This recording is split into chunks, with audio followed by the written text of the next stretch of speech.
Our suggestion that memories have been removed prior to 6,000 BC, all memories were removed. That's why we can't remember about the Sphinx and how it was built. That's why we don't know how the pyramid was built. We once knew, and I think in your inner core, those who look at the Sphinx or the pyramids know, I understand the explanation of the scientists. I know that it sounds outrageous, but I also know that some star beings created it.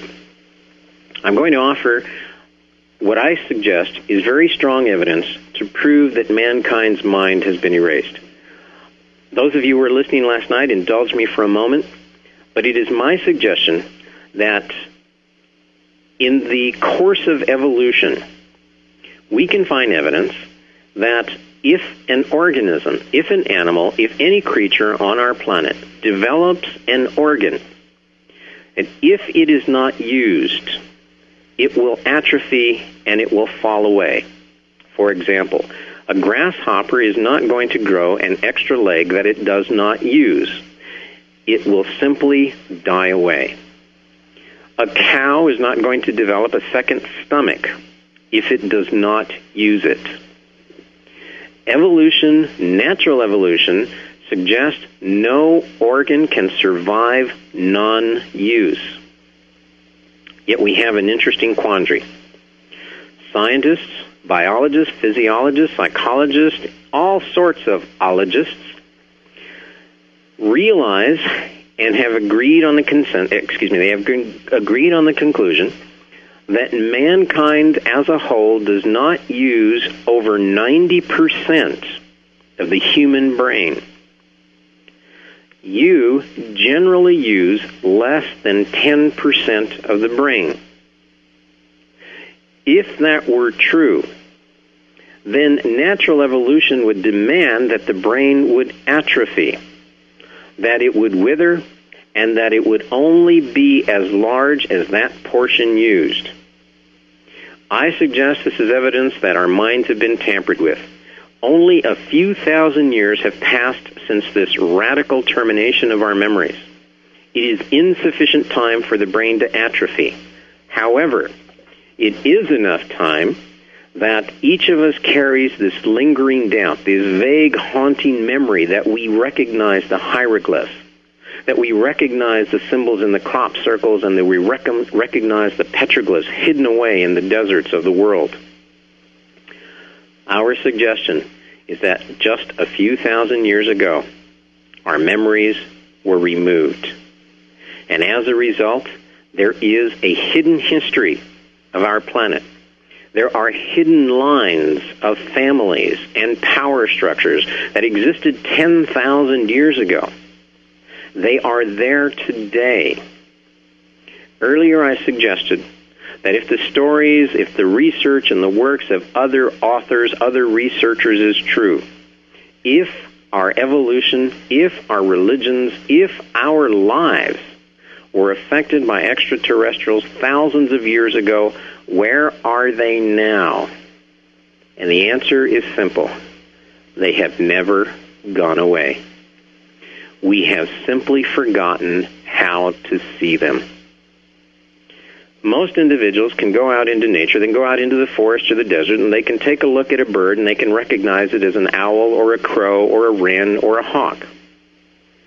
But it takes an individual who has done his or her homework to be able to recognize one kind of hawk from another.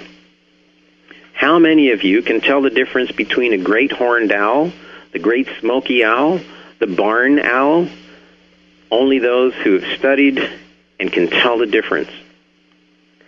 Most of our religions, most of our early societies suggest that we are created in the image of the divinity. We are created in the image of the star beings. Many of the primitive societies suggest we are created in the same form as our ancestors who came from the stars.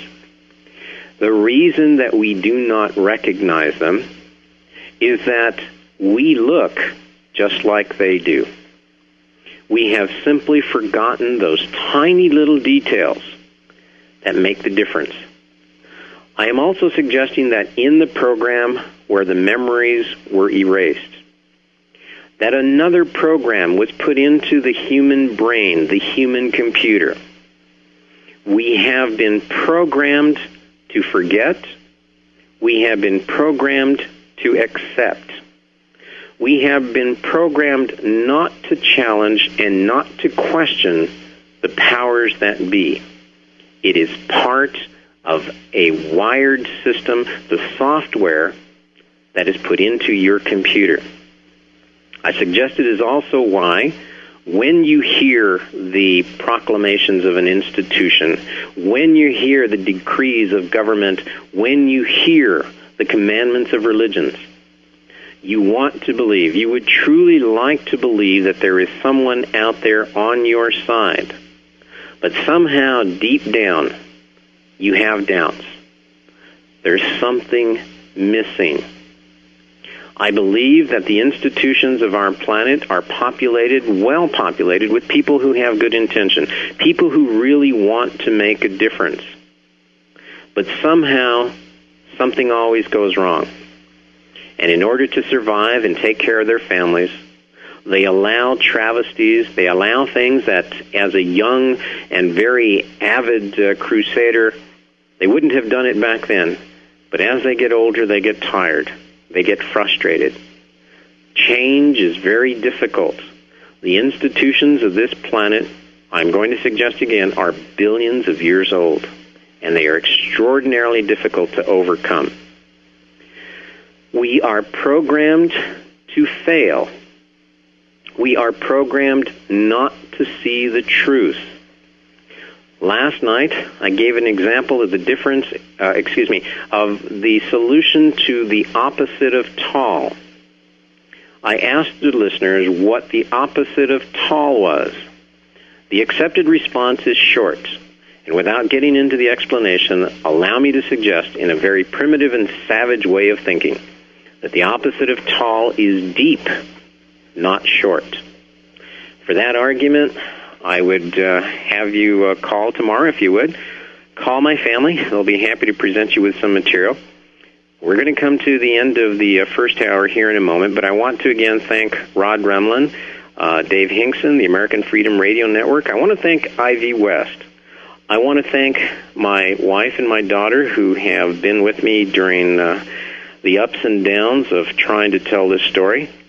I'm extraordinarily proud of my crew of Mike, Richard, Karen, Kathy, Kat, of Debbie and Becca and numerous people, Jean up in California, Karma, Ernie. There are so many people that have assisted us in our research, and I want to thank all of them. If some of you are disturbed by what we have said to this point, I suggest it's time to go to the pay-per-view, HBO, or catch the rest of the Olympics, because it's going to get even more disturbing. For those of you who are interested and would like to find out more about our books, you can reach us at area code 602-404-8050. I'm going to encourage you to let Mr. Remlin know how you feel about the program. I understand he has had a good, long career, and most of you have been supportive of his efforts, and we have to thank him. But please let him know how you feel about our program. Give us a call in the morning. If you would like some more information, it's area code 602-404-8050. We have several books. The one which we have released just recently is on, we entitled it The Second Coming Conspiracy. In the last hour of this program, I am going to suggest to you that the powers that be are preparing to stage a second coming, that on the world scene, prophecies will be fulfilled, a divinity will be proclaimed, and the Son of God, his return, will be staged. I believe it is a false prophet, a false Messiah. Some of you may say this is a confirmation of the revelations of the Antichrist. In essence, I believe that's true. However, I will also in the same breath suggest to you that if time permits, I believe there is an imminent return of the divinity, of the extraterrestrials, of the powers in heaven that we refer to as divine, and I suggest that the prophecies of the Hopi, the Aborigine, the Egyptian, the Sumerian, and many of the primitive societies of this world, I suggest that they're coming true. In the last hour, I would like to also talk about the crop circles and their message and how they fulfill prophecy, the petroglyphs, and numerous ancient stories that are coming to light to, in essence, support the coming of the Messiah. Please accept none of what I have proposed to you. Please challenge, please question. I offer these works. They are documented. They are researched. We offer you sources. We are suggesting that mankind has been manipulated by extraterrestrials, that he has been deceived and he has been cheated of his true destiny. As radical as that might sound, substitute divinity. It is my suggestion that we have been misled and cheated by the divinity. I believe we have not been permitted to achieve our destinies.